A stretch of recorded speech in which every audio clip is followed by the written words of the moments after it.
Good morning, everyone. My name is Jim Ryan, and I'm the president of the University of Virginia. This is a sad, shocking, and tragic day for our UVA community. I will describe briefly what we know at this point and then turn things over to Chief Longo. But before I do that, let me say how deeply sorry I am for the victims and for their family and friends. So in terms of what we know, as I mentioned in an email we sent out early this morning, last night at approximately 10:30 p.m., University Police responded to a call of shots fired in the Culbreth parking garage area. The suspected shooter is UVA student Christopher Darnell Jones, Jr. Upon arrival at the scene, University Police encountered several victims of gunshot wounds. The shootings occurred on a bus full of students returning from a field trip. 3 of the victims did not survive. They were Devin Chandler, a second year from Virginia Beach, Virginia, Lavelle Davis, a third-year student from Ridgeville, South Carolina, and Deshaun Perry, a fourth-year student from Miami, Florida. All 3 were members of the football team. 2 other students were wounded and are being treated for injuries at the UVA Medical Center. 1 is in good condition, 1 is in critical condition. In order to protect their privacy, we are not releasing their names at this moment. The families of all the victims have been notified, and the university is providing any and every available assistance. I have spoken with 4 of the families, and I spoke directly to the student who is in good condition. Law enforcement, including university police, local law enforcement agencies, and Virginia State Police, continue their search for the suspect and will not stop until he is found. They have, however, lifted the shelter-in-place order following an exhaustive building-by-building search of grounds and are confident that the suspect has left the area. Classes and all extracurricular activities have been canceled for today, including the men's basketball game scheduled for this evening. Although we do not yet have a full understanding of the motive and circumstances surrounding these events, police are investigating as we speak. We will continue to keep the community notified of developments via our emergency alert system and further community-wide emails. I'm grateful to law enforcement for their response and to our community for facilitating their work with what I realize has been a long shelter-in-place order. This is an unimaginably sad day for our community. The entire university community is grieving this morning. My heart is broken for the victims and their families and for all those who knew and loved them, and they are all in my prayers. As I've said before, when I see our students, I see my own kids. And I cannot imagine anything worse for a parent than to lose a child.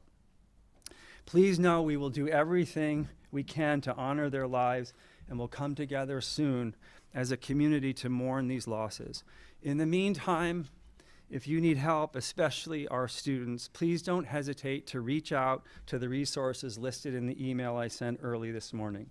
And please reach out to each other and lend each other an ear and a shoulder, even if virtually. This is an extraordinarily difficult day for our community, and we need to comfort and support each other and those closest to the victims of this horrendous shooting. Thank you, and now I'd like to turn it over to Chief Longo.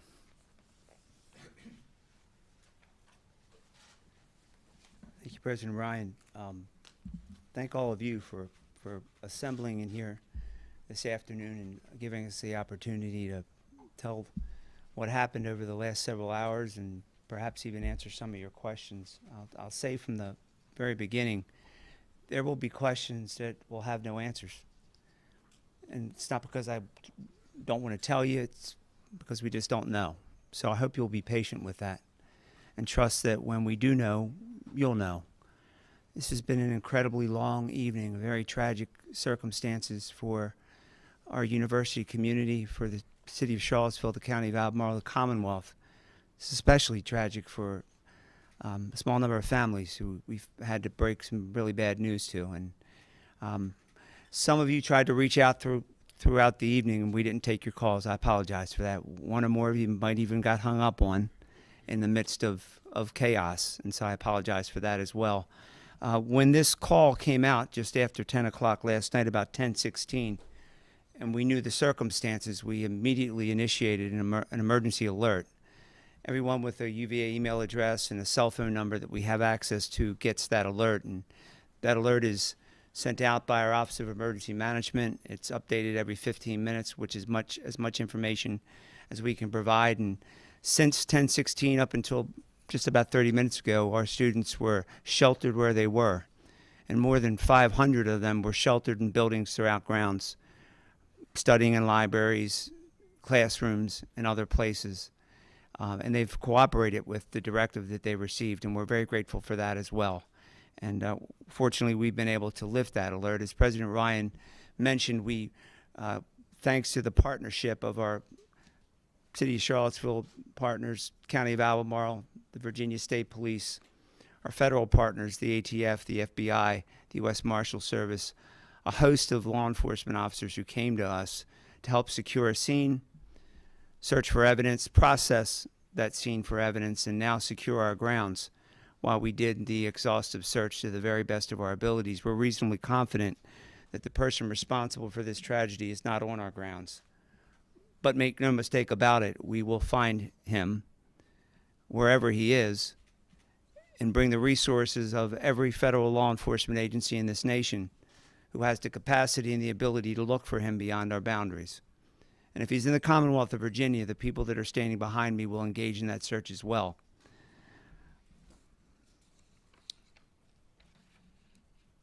The bodies of Devin and Deshaun, as President Ryan indicated, were found inside a charter bus where they had been for the day, enjoying a school activity, having a meal together, and coming back to our grounds. And someone amongst them chose to do an act of violence.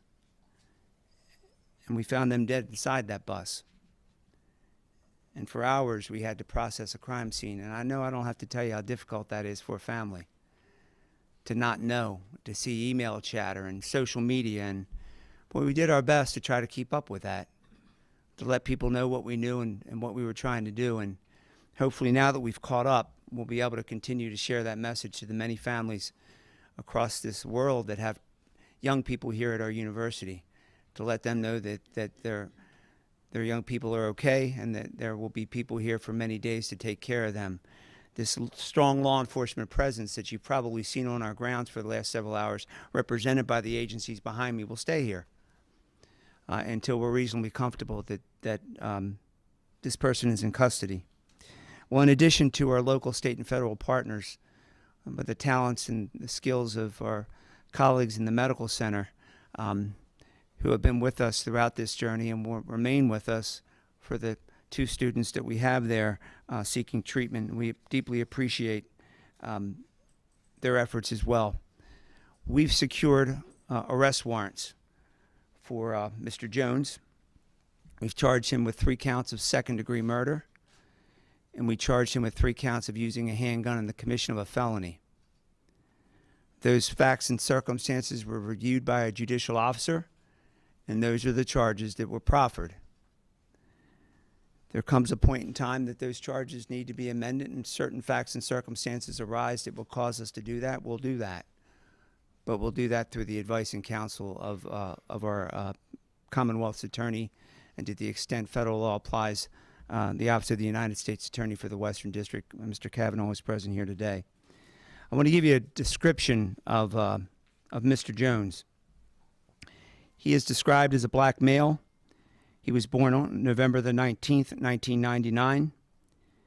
When he was last seen on our grounds, he was wearing a burgundy jacket, blue jeans, and red shoes. We believe he's driving a black SUV bearing Virginia registration, T as in Tango, W as in Whiskey, X as in X-ray, 3580. TWX 3580. We implore anyone who's on 911 immediately and report his whereabouts. Try to keep that vehicle in sight. We believe perhaps that Mr. Jones remains armed and he's to be considered dangerous and treated accordingly. I want to share some information with you because I want to be transparent with you. I want you to know what I know to the extent I can share that information this afternoon. Mr. Jones came to the attention of the University of Virginia's threat assessment team in the fall of 2022. In fact, in September of 2022, our Office of Student Affairs reported to the multidisciplinary threat assessment team that Mr. Jones, they received information that Mr. Jones had made a comment about possessing a gun to a person that was unaffiliated with the university. In other words, a third party. That reporting person, again, unaffiliated with the university, to the best of our knowledge, never saw a gun. The comment about Mr. Jones owning a gun was not made in conjunction with any threats. The Office of Student Affairs followed up with the reporting person and made efforts to contact Mr. Jones. In fact, they followed up with Mr. Jones' roommate, who did not report seeing the presence of a weapon. Pardon me.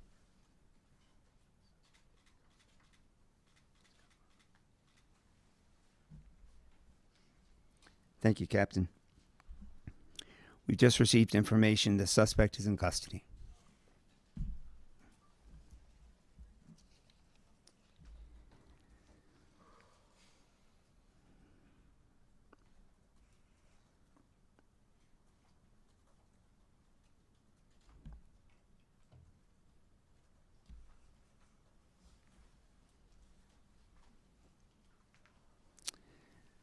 Just need a moment to thank God.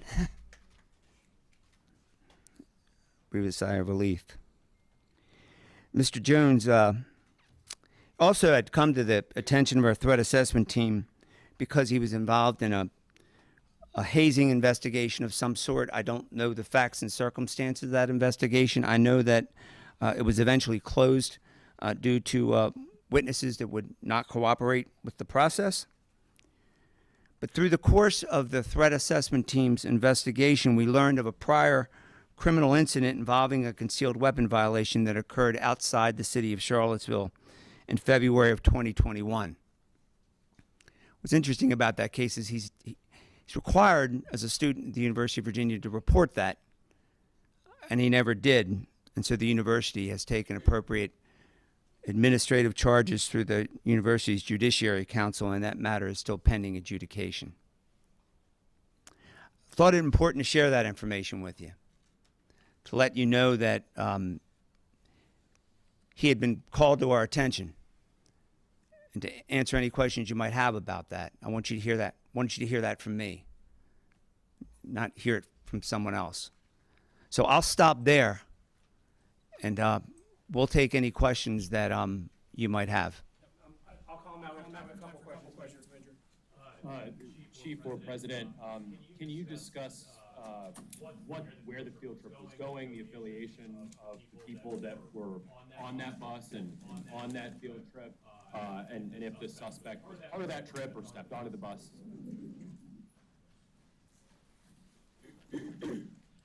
Thank you for the question. The information we have at this time is that the field trip was associated with a class, and the individuals that have been named were part of that trip to see a play. That is, to see a play associated with the class. So it was a class field trip. Was the suspect in that class, or I do not have those details.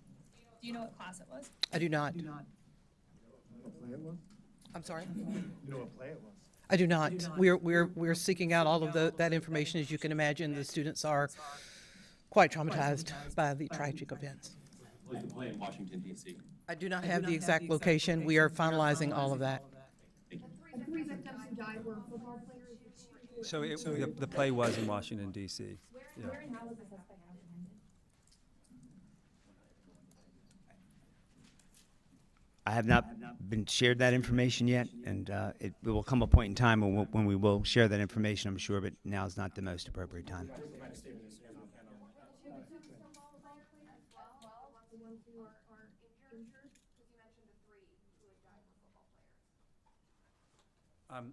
We're not releasing information about the patients who are still in the hospital at this time.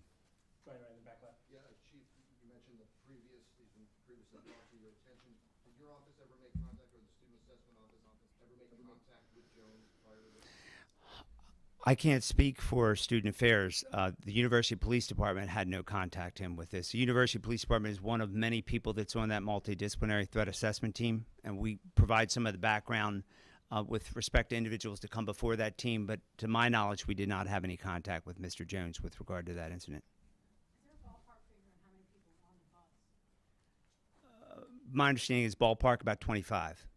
And can you tell us how he got away and how he was apprehended? Was he walking? Was he driving? Don't know how he got away or how it was that he fled the scene, and I don't have information with respect to how he was apprehended. Go ahead, sir. Chief, any details you can share about what preceded, what led to the shooting? Have the other folks on the bus been interviewed? We're in the process of doing that now. No details you can share at this time about how whether there was a conflict? Yeah, not at this time. Go ahead. When and where did the third victim die if the two were found dead on the bus? Third victim was transported to the medical center and died there. Just come on. Do we know Mr. Jones's status? At one point, he was on the football team. He was still a student here as of this morning. Was he still affiliated with the football team? He was still a student, but to my knowledge, he was no longer on the football team and hadn't been on the team for over a year. Are you able to release the two other victims as students? The two other victims were students. Time for two more. Go ahead and then Longo. Did the students know at all who the suspect prior to this? Was there a relationship? I don't know to what extent they had a relationship with him. So they knew each other at least. I don't know that for sure. Yeah, final question, Ryan.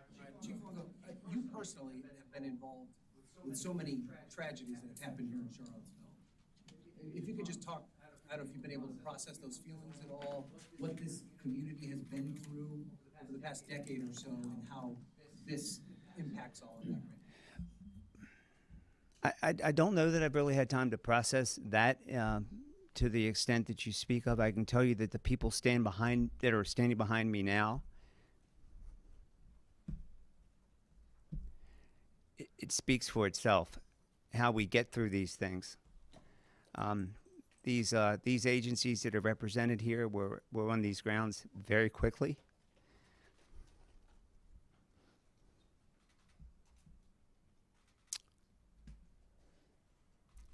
I'll try to do better next time. That's all I have for right now. We can't do this alone, and we obviously haven't. And we. Was found on campus, or off campus at least? Or where he was in custody, or who was brought into custody? Well, I can tell you to the best of my knowledge, he was not found on campus. I cannot tell you where he was located or where he was taken into custody or where he's located now. State police take him into custody? We'll have more information on that. Thank you all very much. We'll have more information as we have it. Thank you all very much for coming today.